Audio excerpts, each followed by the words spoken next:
nama shantama namnicha keessaa jechuun fayyaadhaan gabbee akka jaan tokko gubatee mormi kun gubatee duddi gubatee harki gubatee miilli gubatee irraa hafe jechuudha.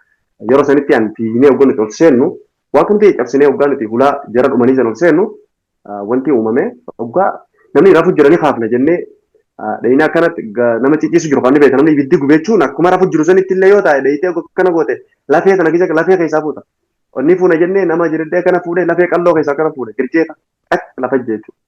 Yeroo san laayivii seenee yeroo san waan miidiyaa kana beeku garuu miidiyaa kana baay'ee hordofaa feesbuuka kiyya tokko peejii laayivii seenee silkii jamisaa jiinsii tokko keessa suuraa san yeroo argisiifin argaa as keessa kana kaadhee waraabaa ture laayivii yeroo san akka oromootti namni dura laafii seenee jiru bakka sanitti jechuudha. Anaatu laayivii qilleessaaf kan dhagee abdii qaba. Manni hunee fudhate yeroo sanitti kan inni argaa ture.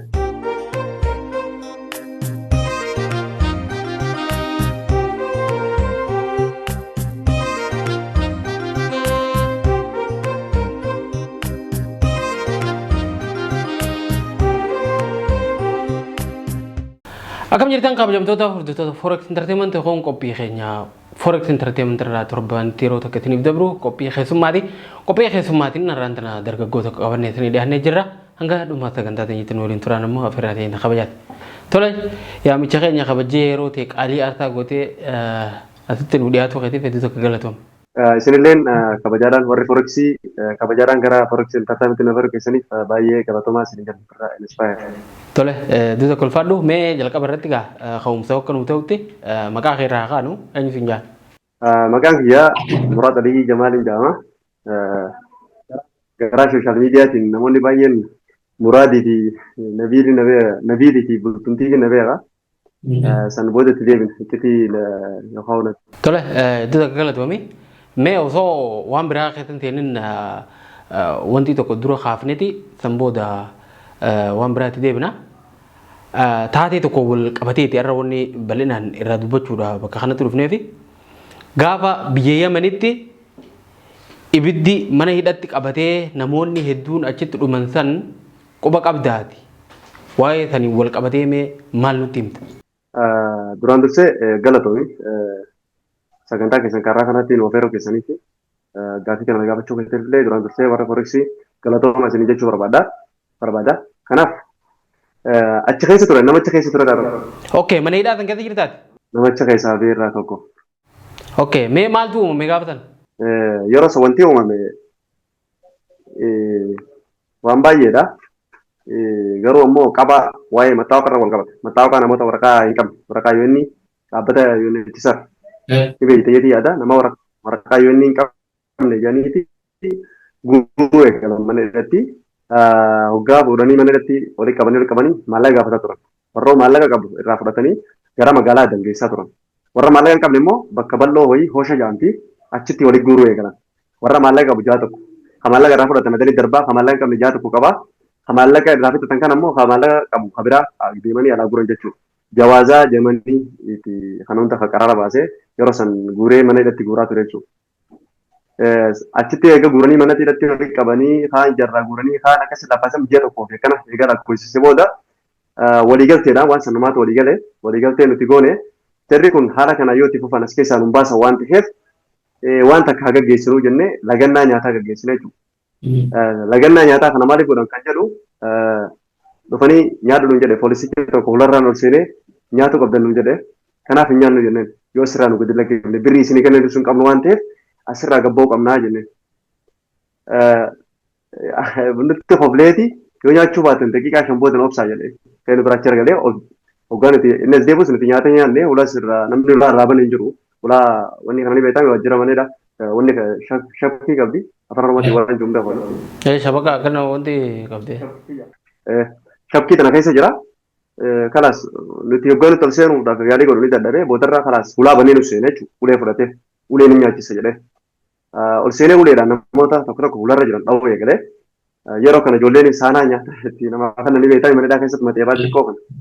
Isa kana fuutee afaan gatartee firaa gaddachaas jechuudha ijoollee poolisiidha. Gaddeebi'anii gurbaa poolisichaa tokko xiqqishoo goddaame arabtichi bakka kana saanaan dhawee dhugaa jirtuun durma dubbannachuuf hin jee. Kanaaf bakka sana solleesse kanatti. Gurbaan gabbee boodarra maal nuun jee dhufee namicha dhaame jee gurbaa fuudhanii manaa keessatti hiikutanii lammata deebi'ee itti aanaan isaanii guddaa wanni dhaganii jawaazaati. Fandam jedhanii fandam fandammaarra jedhanii kana dhufee nutti dhaabbate. Maal jedhee aboo daqiiqaa maali dhootanii nu jedhe maali gurbaa dhootan lakki gurbaan dhoone gurbaan nuti munutti jedhanii ijoolleen baay'ee yeroo xiqqaate nama 500 nama 100 nama 100 mana tokko keessa kan jiru oosha keessa. Okay kana keessa yoo xiqqaate manoota manni dhaadhaa hulaasa 15 akkana ni ga'a. San keessaa hooshni kun akkanirra guddaa jechuudha hagubatee kana itti aana. Okay hoosha kana keessa amma karabshaan uumame. Abadii saanaadhaan booda dhufee maali dhootan nu jedhe. Kanaaf humnaan nu seene jedhan. Jennaan humnaan isin seene jedhan. Nyaatni nyaatamu nyaatni nyaanni jenne yoo sirraan baase. Daqiiqaa 5 booda waan isin bu'u ni agartanii nu jedha jechuudha. Daqiiqaa 5 booda. Daqiiqaa 5 booda maal goota namni callisanii nuti laaffisnee ilaallee akkasuma godhanii fi yaadne. Daqiiqaa 5 gugeenyu askaroonni humniti dura dhufte san ni kuttee itti wada qawwaata alkhaasaa dhufe jechuudha. Qawwaata alkhaasaa jechuun afaan oromootiin ingiliffa ta'uu danda'a. Qawwaata alkhaasaa dhufte jechuudha. Namjaa hundi isaanii qawween kilaash meeshaan isaan qabatee dhufan kun akkatti sirratti deemaa dhufee kun harkatti deemaa dhufe jechuudha. Gurguddaa jechuudha afaan isaa haganta akka bal'atan jiru siin jedhe meeshaa gurguddaa jechuudha. Nama ja'a isaanii tokko hogganaa isaaniitiin hedduu furdaadha. Kan boombii darbe immoo mucaa qal'aa tokko yeroo sanitti ilaalaa ture. Yeroon qixxaadhaan akkanatti eegaa ture. Dhufee macarrashaa eega boombii darbe boodarra eegaa fixatee dhufee kilaashna qabatee duubaan achi boodarra sallan nafsa kaadhanaa shaadaa qabdu naan jedhu. Gatiin keessa qabbu. Ulaa banee boombii isinitti darbe? Isii deema. Boombii akkatti darbani. Boombii sadii darban. Boombii sadeen mucaa qal'aa tokkoon naffa jala maliyyaa jedhan. Okay, naffa jala maliyyaa jedhan. Fakkeenyaaf afaan oromootti maal jenna? Naffa jala maliyyaa jechuun fakkeenyaaf raawwadhu waan san raawwadhu jechuu barbaadeen. Okay, raawwadhu gisee yeroo mucaan boombii manuma keessa dhaabbateeti ulaan duraan taaqaa jira waan akkana akka nyaata namaa kana ni jira manidhaa kana keessa yeroo baay'ee akkanatti taaqaa xiqqoota. Kanaan boombii dhaabbatee sarara kaatee mucaan xiqqaan itti darbe lama. Nuti boombii haaraa seene garuu ibidda isaan turre yeroo. Itti darbee lama kakkammoo gubbaa darbee jechuudha. Yeroo kana amma keessaa beekti manni sun walitti xaana. Amma sun hoosha guddaadha akka malee guddaadha. Manni keenya fattee aanurraa isanitti aanu jechuudha. Yeroo san namoonni baay'een achirraa bee hedduu maraate yeroo san achi keessaa waliin baane jechuudha. Maraatee irraa hedduu dhaganirra jiran immoo waliin beekne jechuudha. Namoonni tokko tokko beeku jechuu ba'uu danda'a waan irraa maraate sun beekamu. Sunis ni jira. San boodarra namoota san boombii darban shakkalaas amanuun turre aara boombii aaraati jennee nutti darbuuf deeman jennee shaadaa qabachaa waan nigdiis shaadaa guutuu akka qabannaa sun taane irratti deebinee qabachaa carqii tana bishaan keenya boombii aaraan nu darbanii tumuu deeman fa'aa jennee qophooynee eeggannaa daqiiquma 30 alaa kana gabbee qilleensa rabbiin uume kana arga gaafa jennus jira. Garuu immoo rabbiin alhamdulillaahi sanirras nama dabarsa. Waan akkasii san faatu jechuu barbaade karaan dheeraa gara karaa dheeraa hojjeta. Okay, boombii tana gisee isinitti darbu manuma tokkicha sanatti darbe moo fakkeenyaaf manni hidhaa kun bakka hedduudhaa nama 500 jette manni hidhaa kun garagaraatu jira fakkeenyaaf kilaasii garagaraa qaba. Boombii manuma tokko qofa darbanii manneen jiran kana keessa. Manneen jiran keessa mana yaa'ii godhanii jira. Mana yaa'ii godhee jira. Warri yaa'ii godhisan manoota yoo xiqqaate manni 7-8 Tigiree qofaa keessa hin jirre. Ijoollee Tigireedhaa yaa'iin goone. Afaanis hedduu baay'eetti loqoda irratti loqoda afaan arabaa irratti namoota akka danda'u jira. Ijoolleen teenya Oromoo tun hedduu fatina afaan Oromoo Arabii biyyattii waan barattuuf afaan Quraanaa kana kana dhageessuuf Arabiffaan hedduutti salphaadha dandeessi waan ta'eef isaanii warri galtee waliigalteedha waan san raawwate. Namoonni kun harka irra guddaadha waan san raawwate. Gocha san gocha nyaata lagatamummaa nyaataa sun waliigala raawwate. Garuu bakki jarri irratti xiyyeeffatee dheefi bakki sun uummata ijoollee dhugaan jajjabduuti. Ijoollee dhugaan ajaa'ibaati ijoollee dhugaan waan kana hundee isarraa gaafa Jawar lagannaa nyaataa godhe sanarraa yeroo lagannaa nyaataa sun walitti dhiyaatachuuf isin jedhe. Sanarra dhaabbatee ijoolleen kan lagannaa nyaataa godhe. Manni suni kilaasii adda addaa osoo hin taane kilaasiileen yoo xiqqaa kilaasii 16 ni jira. Kilaasii 16 san keessaa kilaasiin tokkichi guddichi sana jechuudha. Kan namoonni baay'een kan keessa jiru. Namoota maallaqa hin buufatiin namoota maallaqa hin qabne warra achi keessa walii qaban jechuudha. Namoota gartee baatii takka guyyaa 15 baatii 2 fa'aa achi keessa turanii jira yeroo san jiru. Ani achi keessa dhamee guyyaa 8 itti boombiin darbamte. Tole, boombiin sun eega darbamtee booda maaltu uumame? Fakkeenyaaf mana san keessa nama hedduutu jira jette nama meeqatu achi keessa jira san booda maaltu uumame? Namoonni baay'ee achi keessa jiru yeroo sanitti namoota 500 ta'anii hammoo dhuman kallattiin dhumanii seemaman. Hadhuman yeroo sanitti namoota hedduu yeroo namni dhumu sanitti nuti mana keessa jirra.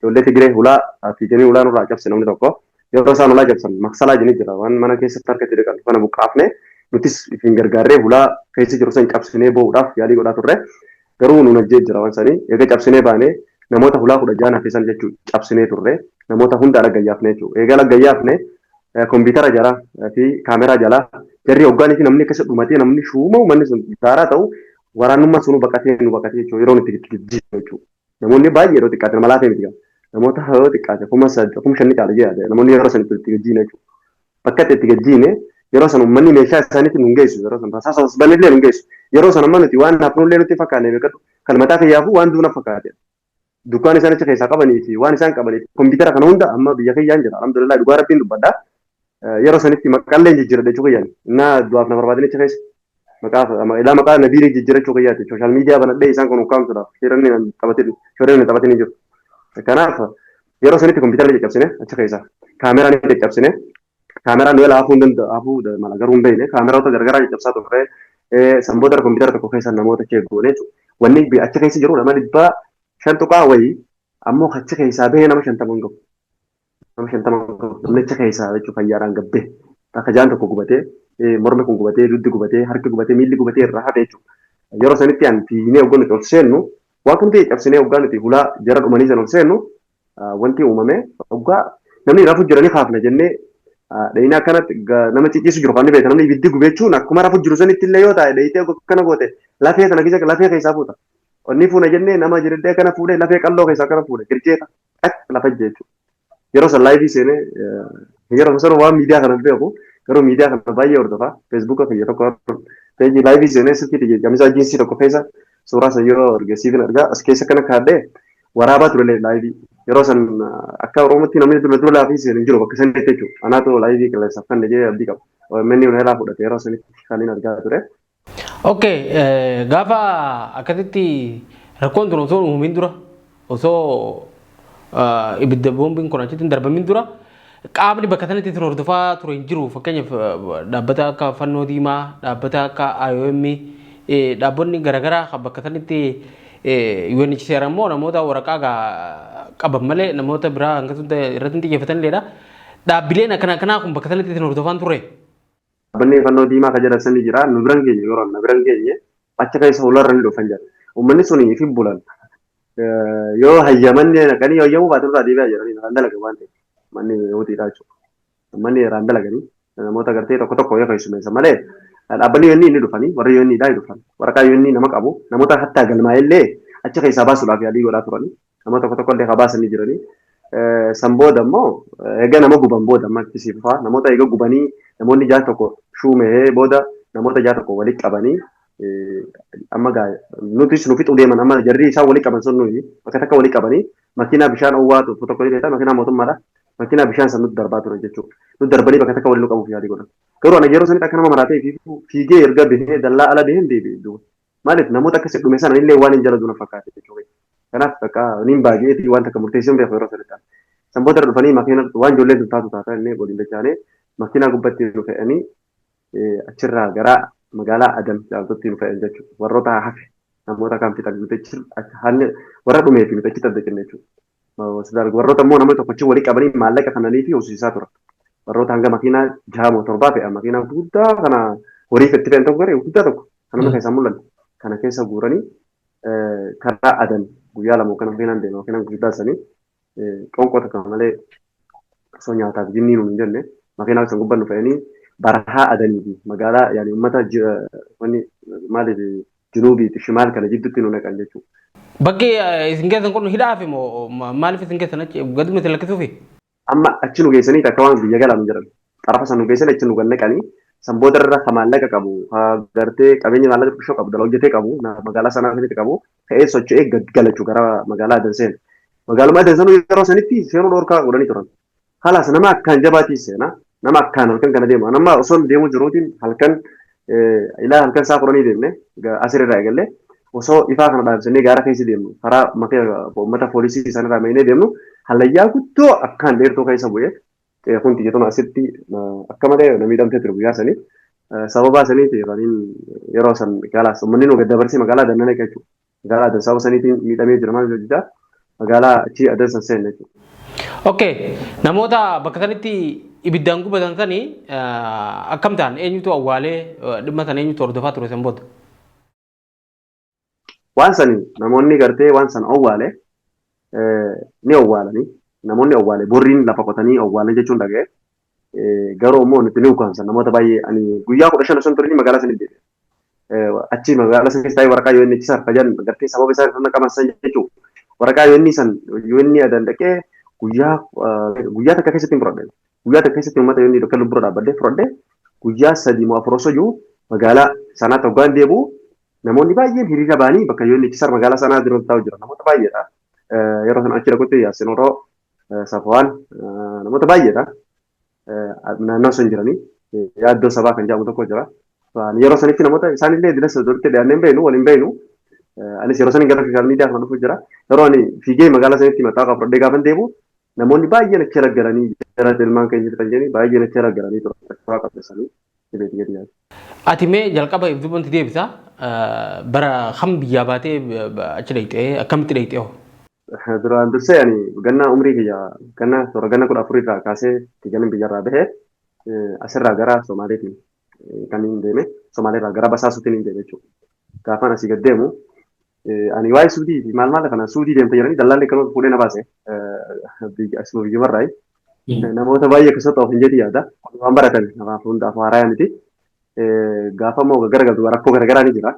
Ilaa hanga bishaanii si qonnamu ni deeme.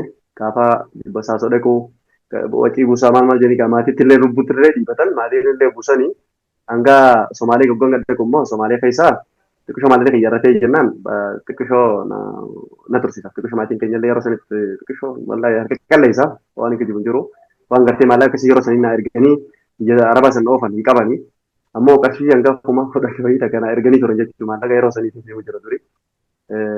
Achiin maallaqa na dabarsanii qarshiin 10,000 garuu na ga'u diddee Somaalee dhukkubsadhee ture Basaasoo biyya jaamtu dhaga'uun ooltu. Achitti hedduu akka malee dhukkubsadhee rakkoo cimaa keessa ture. Busee janta kana qabee lafa dhahee bar gurbaan tokko dallaala nama harkas qabate tokko yoo dhaabbatanii walloodha mucaan sun addii walloo jedhanii dallaala. Shooddee kana maqaa qoosaa tokko machaara naan jedhanii beektan namoonni baay'een lafa jalatti dur machaara ammallee namni kana jiru jira maqaa qoosaa jechuudha. Machaara shooddee machaara kana ijoollee machaara hundi akkuma na kabajan akkuma na jaalatan wallaahi. Maquma rabbii machaara gidira lama laan baase jedhee tuman ture qoosaa maqaa kanaaf hedduu na jaalatu mucaan sanii dallaala. Narraan tuqinaa shodhee fi jajaan mucaan san fuudhee anaa gaggabee jechuudha harratti lafa dhahee gaggabee fuudhee mana hospitaala na geesse. Kalaas hospitaala turee na fayyee wayyaa eegamtee booda Somaalee keessa waggaa takka ture jechuudha. Dubartii Somaalee na fudhatte kuduraa gurguraa ture. Kuduraa daldaleessaa turanii waggaa dheeraa ammoo baatii amma takka kan hojjedhee achi boodarra waan noolii dooniidhaan koroo jechuudha akkadhee ture jechuudha. Kanaaf achi boodarra doonii yaabbadhee gara Yemenitti imaluu wayyaa biyya kana keessa taa'urra jedhee imalatti gara Yemenii malee jechuudha. Gaafaan imalu doonii gaarii beekta namoonni doonii ol koree jechuun shaadaa oggukumta irra qabattullee sitti siin ga'u jechuudha deebitee qabachaa jirta jechuudha. Kiristaana meeqa dachee lammataa boqotata dhugaa rabbisan. Kanaaf gaafa deemnee guyyaa 3 baarraa buleeni guyyaa 3 doonii 5 jibaanee doonii takka garagaltee doonii 4 jechi ba'ee 4 keessaa tokko ana jechuudha. Kan doonii teenya yeroo achi buunu magaalaa Ataq jedhamtu buune Ataq biyya amma Oromoo diinii Oromoo itti dhangala'u jiru. Biyya dallaallee Oromoo itti nama nyaatu jiru. Biyya itti jireenya afaan Oromoo barattee itti nama nyaatu jirtu. Dallaalonni itti jijjiiree biyya amma yeroo amma keessa jirutti Arabni itti Oromoo gurgurachuu jiru jechuudha. Biyya namni itti wal baqaisu jiru. Itti rasaasan dhahamu jiru jechuudha. Magaalaan Ataq jechuun magaalaa shiftaati. Namoonni baay'een ni callisa. Inni deengadda guyyaan keessa dhufu waa'ee magaalaa Ataq seeraan hubadhee namoota magaalaa Ataq irraa dhufan adan keessa guyyaa 5 ture Abdoo Faarii dallaala jedhamtu tokko jira. Maqaa isaanii dhaawwan ta'e. Kanaaf Abdoo Faarii tokko biraan ture achi. Nama hedduu gaariitiin sun dallaalota keessa biyyatiin abdaddaa. Maaliif waan namni rakkoo namoota keenya baay'ee irra deema. Fitti harkisee rakkoo keessaa baasa malee rakkootti dhiibachuuf hin akka dallaalota afaanii. Kanaaf yoo nama fakkeenyaaf kana sirraa nama kanaatiin rakkate nama kanaatiin qabuu barbaade jennee daqiiqaa san keessa naa qabaaf hin jedhe. Uummata adan kana hojii jira. Achi tureetiin hedduu takka waa'ee isa kana dabaafachuudhaaf adan keessa kanama miidiyaa tokkotti dirqama kiyya kan jiru jechuudha. Akka nama tokkotti hedduun qorachaa ture. Magaalaa kan keessatti rakkoo jira. Adakka isniin ga'ee hoggaa geenyuu alhamdulillah afaan Somaaliitiin beeka. Somaaliffaa haasaatiin bira fute uummata Tigreedha. Somaalii kan akka malee jiraatu manni. Kanaaf afaan Somaaliffaa haasaatiin bira dabarree guyyaa baay'ee takka mukkana deemne jechuudha. Ilaa magaalaa sanaa asimatti sanaa magaalaa gudditti yaman jechuudha. Achi gallee guyyaa akkana turtii akkas booda magaalaa achi gallee achi boodas egaa xiqqoo turre. Waggaa meeqa achi turte? Amma waliigala amata 8. Okay, waggaa 8 hanga achi teessoo kana yaman tana namni irra guddin achi taa'uu fi miti keessan dabree suudii dhaquudhaa fi maaliif suudii deemu ooltee achitti haftee? Dhugaa keeti wallahi ani suuduma deema jeeti asirraa deeme suudii malee yaman takkaa hunii dhageenya keessa dhaqeetu mana hafte yaman erga dhaqe boodarra kalaas xiqqisho hojiin anumaa dhaqee koronaan jarnee dhufe anaa dhufee ji'a takka mukkana buturee dalagaa hojii eegale koronaan seenaan wariyaan korona qabdiyye korona nuuf fidde jenni wariyaan beektaa wariyaa jecha jaamu nama gurraacha qofaa fayyadama rabni wariyaan korona fidde jenni dhufanii karaan cufamee maal jedhan yeroo sana taa'uu murteessa namoonni taa'ee miira dirqama taa'uu murteessa jechuudha. Yeroo kana kaayyoon kiyyaa akka ture yaa biyya kana keessa hojjedhee duuba deebi'u yaa ammoo suudii san deemee seenee hojjedhee waan takka godhee duuba deebi'u jedhee murteesse. Yeroo sanitti immoo kaayyoon kiyyaa kan yaada san nama jooyi seenee hojii harkadhee gaafa gartee mana rabaa dalaganii beekta lafa dhiibu mana hoteelaa mana nyaataa keessa lafa dalagaa biyya rabaa keessa namoonni akka hojii bareedu dalagu mana bakkee lafa dalagaa maal kana kaampaa shirikaa adda addaa keessa hojjetaa jechuudha. Kanallee lafa hojjetaa jechuudha lafa dhiqaa shintibeetii gargaraa dhiqaa lafa xaragaa. Kunis hojii bareeda garuu maaliif namni tokko hojjetu hojiidhaaf dirqama hojiin hin tuffatamu. Sanis hojjechaa ture mana nyaataa seenee waggaa takka hoggaa hojjennee achirraa ibsi qabu hojii jiradhee bakka takka dalagaa anaa jiru amata lammaffaa keessa wanni mareefu sun juusan lafaa kaate jechuudha. Waraqaan qabdanii waraqaa eenyuufummaa fidaadha. Wanni nama keenya kanarraa jibbu waan takka. Baay'ee fedhee oguu ta'e biyyarraa gisee bahee biyya namaa gisee dhaqee osoo hojiif jarjaru baatee dasna jedha. Namni hojiif jarjaruu hin qabu eenyummaa kan barbaadu malee dura. Waan takka wanni akka nu badde keessa saboota biraa gisee fi madaaltee taatee Somaalee fi Oromoo amma saboota biraa Tigiree Amaaraa biyya Itoophiyaatti yoo deebine jechuudha dhiisa Somaalee ollaadha. Kanaaf isaanitti yoo as deebine jarri kun garaagarummaa guddaa qaban. Biyya namaa gaafa dhaqan waraqaa eenyummaa barbaadan. Yaa hojii takka hojii haxara hojii lubbuu isaanii barbaadu jarri itti kutan. Keenya namoonni keenya wanni irra miidhaman yeroo baay'ee walitti qabamanii waan takka malee miidhamanii gubatamanii maaliif Qalbiniitii hojii nagaa hojii barbaadan mattaawaqaa osoo amma gaafa durichi reenu san waraqaa yoonni silaa baafachuu barbaade baafadhe ture garuu dogongorri kiyyaa warra dura jiru caljeetaa himi caljeetiin taa'e jechuudha. Gaafa qabaan dhuftu san waraqaa yoonni waan hin qabneef walitti furanii walii mana irraa geessu jechuudha. Hoggaa mana irraa geessu maaliin jedhan jarni beeka uummatuma keenya kana uummata biyya nama baasu kanaatu gubboo barsiise jira. Gubboo erga barsiisanii jarri maal barbaada jechuudha. Waa kalaas waan ganyaatu akka itti shawwatu barbaada jechuudha. Kanaaf erga fuudhanii mana jedhan kan maallaqa 70,000 maallaqa biyyisanii yeroo sanitti maallaqa ulfaata. Okkee 70,000 jechuun namni 40,000 daree 40,000 jeetti dalagna jechuudha. Yeroo sanii maallaqa san argachuun baay'ee ulfaata wallahi biraa fayyaa. Maallaqa san kalaas fida jennee nurraa guuruu tura warra qabu. Warra maallaqa hin qabne akkasii gubatan. Tole samboodoo rakkoon tun gaa'umti dabartee eegatti magaalaa tanallee jiratte amma biyya tan irraa hoo akka bigalte namni suudii eegale qemfaa qabanii nama galchanii Yaman irraa biyyatti nama galchuu ni jira? Yaman irraa galchuu ni jira. Namoonni tokko tokko ni gala. Qabanii fakkeenyaaf qabanii sin galchan isaan akkaataan itti galan immoo.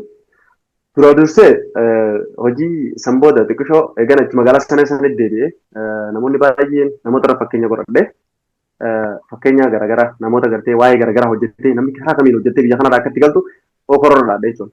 Karaan filadhee magaalaa san keessa namni hojii jajjabduu hojjete eenyufaadha kan jedhu namoota baay'ee jala dhiyaachaa ture. Haa galatoomtu ijoolleen takka mucaa wallooti.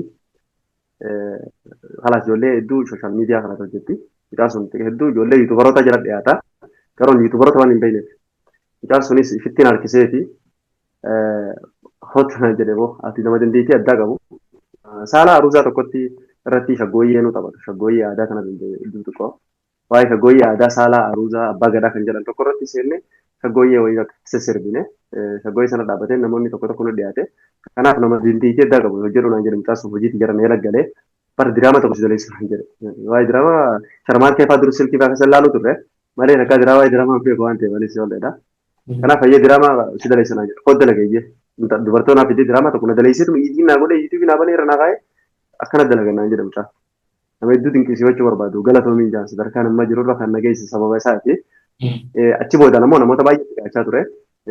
Namoota akkaan itti dhiyaate keessaa namni akkaan galatoomfachuu barbaadu sooshaal miidiyaa kanarratti baabaa keenya jabaa Sa'iid Bayaan abbaa Adaamaatu Boohaa'u Sabaa Baaba baay'ee galatoomii jedha abbaa yuutuubaroota akka yuutuubaroota hundatti silaa bakka bu'ee irraa galatoomfadhee dasna jedhama nama waada namaa irraanfatu barbaadu miti inuma abbaa fedhe jechuudha hagaan dhufeetti itti dhiyaadhetti nama akkaan sappoortii na godhaa ture gaafa nan akkana niin hojjedha jedhee itti dhufu aboo dalagi akkanatti hojjedhu akkatti hojjedhu sabskiraabii kun sadii moo kuma afurii qaba gaafa isaanitti ol baruu gaafa itti ol baru garuu hojjedhu naan jedhe akkanatti hojjedhu yaa kararra namni karaa isaa beekan maallaqa naa kan nurraa yoo kararra naa keessa dasna jedha.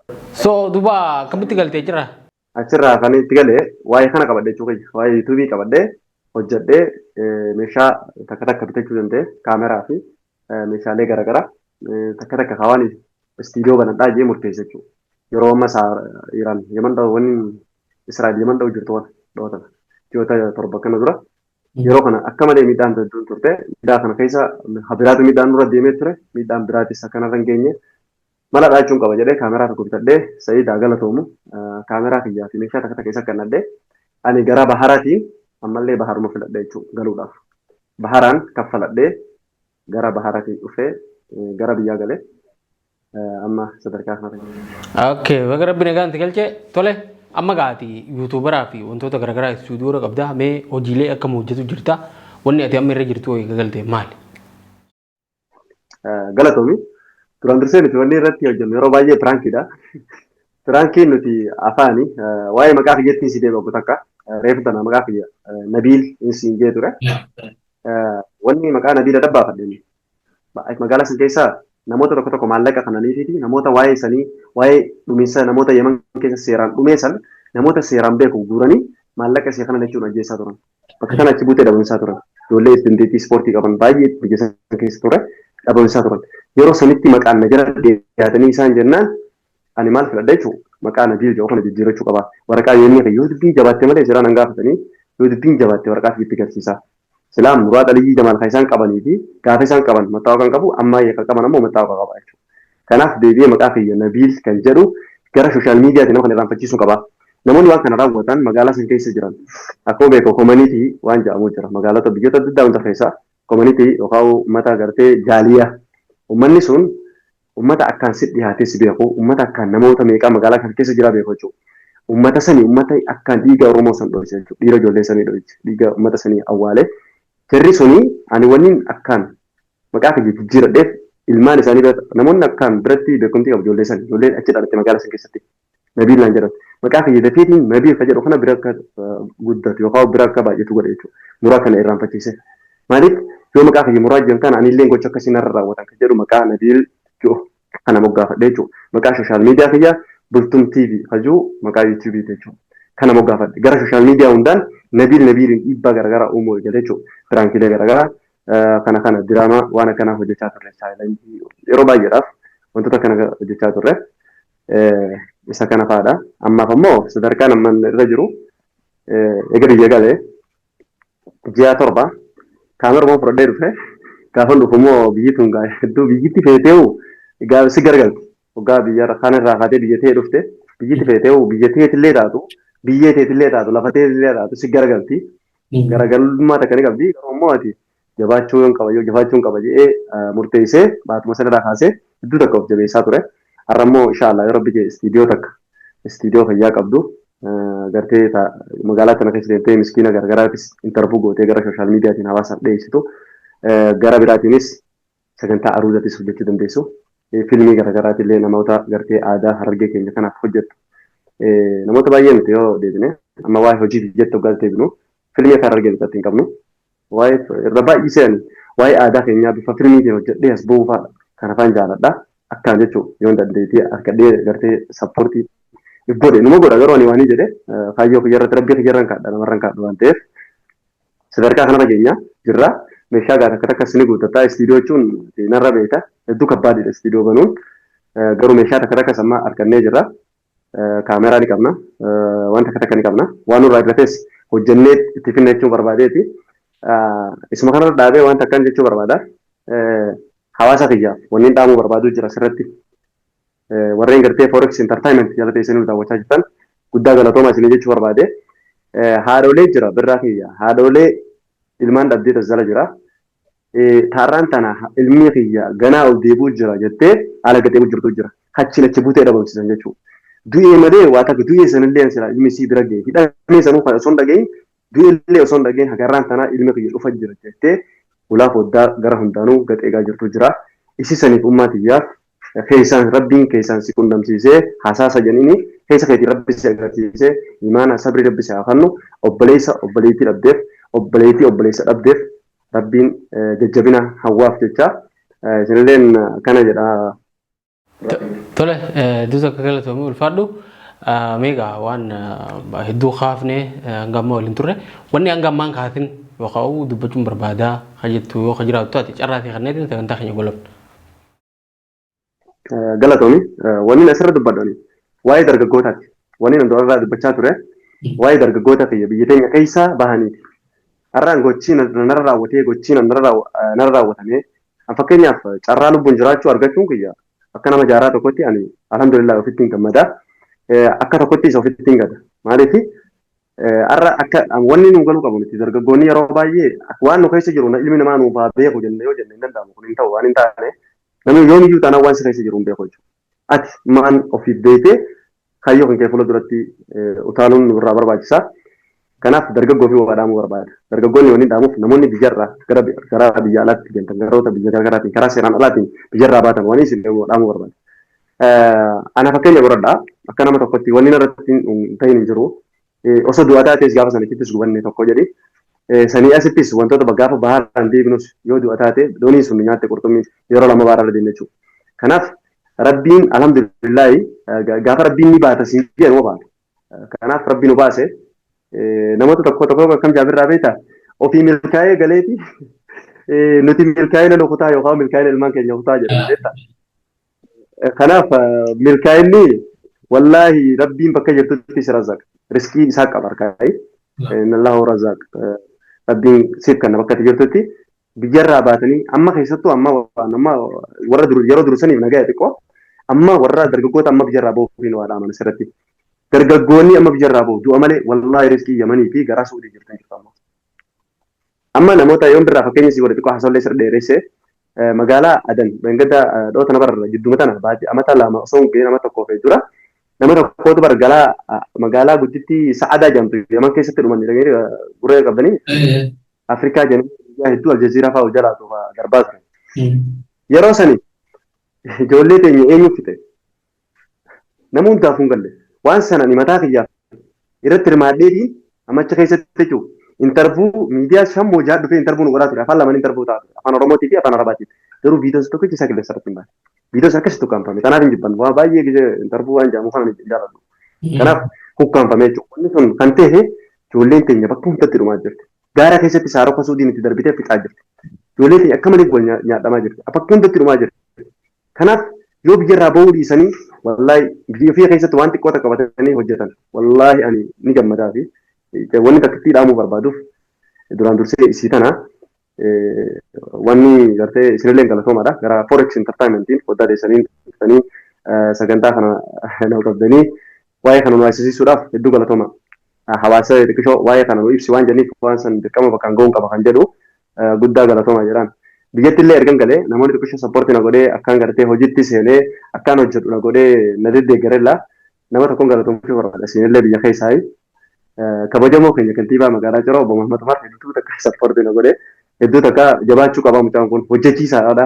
Waa'ee dalagaa garagaraa piroomeeshina garagaraa illee dalaysiisaa jedhee namoota garagaraa biratti wallaahi hedduu takka sappoortii na godhu jira. Asumaan gara foddaa miidiyaa keessanii kanaan guddaa galatoomii jechuu barbaadaanii. Isinillee galatooma. Tole hedduu tokko ulfaadhu ammallee irra deebi'ee amicha keenya kabajee yeroo ta'e qaalii aarsaa guutee nu argamuu keetiif galatoomne. Kanaaf illee ulfaadhu galatoomii isin jechuu barbaada.